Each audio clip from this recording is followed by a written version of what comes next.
Let's move beyond the generic running tips for a minute. Today, we are digging deep into the science. We're going to look at the hard data that shows exactly why strength training has become an absolute game changer for any runner who is serious about getting faster. So here's our game plan. We'll start with a really common problem that pretty much every runner faces. Then we'll dive into the science of running economy and force production. We'll even tackle that tricky injury prevention debate, and then we'll wrap it all up with how to actually build yourself into a stronger, more modern runner. All right, let's kick things off with a fundamental question, one that every dedicated runner eventually bumps up against. Does that sound familiar? You've hit the classic performance plateau. And according to a pretty major shift in sports science, the answer isn't just to run more. It's about understanding that your body is way more than just a big aerobic engine. You see, for decades, the focus was all about that aerobic engine, your VO2 max. But modern research gives us a much better model. Think of your body like a performance car. The aerobic engine is critical, of course, but it's totally limited by the strength of the chassis it's sitting in.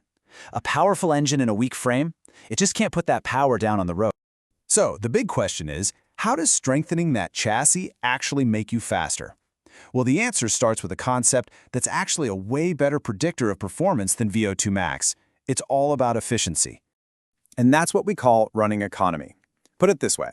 If you have two runners with the exact same VO2 max, the one with better running economy is going to use less energy and less oxygen to hold the same pace. And here is the absolute key. Unlike VO2 max, which is largely down to your genetics, running economy is highly trainable. And the impact we're talking about here is huge and totally quantifiable.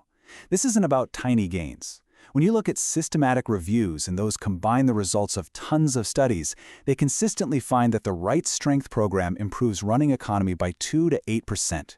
For any competitive runner, that is a massive, massive advantage. So how does that even happen? Well, it's not about building bulky muscles. As this table shows, the gains are all happening at the neuromuscular level.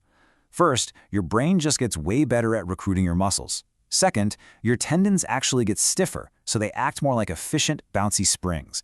And third, you spare precious glycogen fuel, which means you can push harder for longer before fatigue sets in.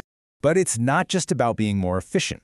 Running is a high-impact sport. It's a constant, relentless battle against the forces of every single foot strike. The mechanical stress is just profound. Take a look at the data on this chart. With every single step you take, your quads have to manage forces of 2.7 times your body weight. Your gluteus medius, that key stabilizer in your hip, handles 4 times, and your soleus, that deep calf muscle, absorbs and returns a staggering 6.6 times your body weight. Now imagine that over a longer race. During just one marathon, your body has to endure up to 50,000 of these high-force impacts. The cumulative load is just absolutely immense. And this is exactly where strength training acts as a structural upgrade. It builds more robust muscles and it reinforces your tendons, creating a much more resilient system that can absorb all that pounding without breaking down.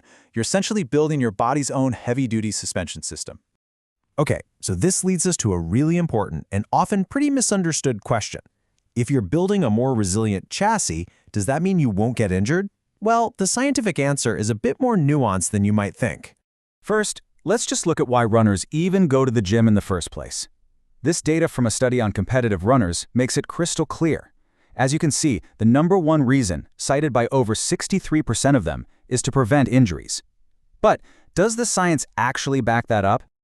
So, when scientists look backward in what they call retrospective studies, they do find a connection. For instance, a landmark study found that runners who already had IT band syndrome very often had weakness in their hip muscles. This definitely suggests a link. But, and this is a critical distinction, when scientists track healthy runners forward in time, in prospective studies, that link becomes much, much less clear. The current scientific consensus is that the evidence is equivocal. That's really just a fancy way of saying we can't definitively prove that strength training prevents running injuries. So let's just summarize what the data is telling us. For injury prevention, the evidence is inconclusive. But for pure performance, the evidence is overwhelming. So with that in mind, how do you actually apply all this effectively?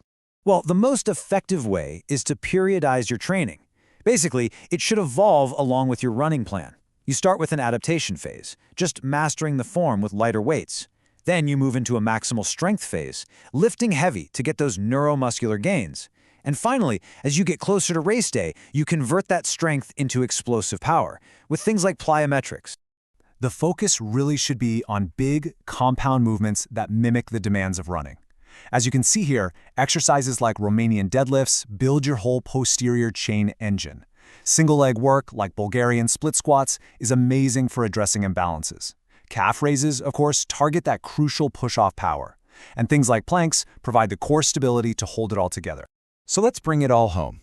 The data overwhelmingly shows that strength training is a direct path to better running performance, and it's driven by that incredible 2 to 8% improvement in running economy. You're building a stronger, more resilient chassis. And while the science on injury prevention is still developing, those performance benefits, they are absolutely undeniable. Which really leaves us with one final thought. If you've hit that performance wall, maybe the key to unlocking your true potential isn't just on the road or the track. Maybe it's in the gym, building the powerful chassis that your engine deserves. So the question is, are you training the whole machine?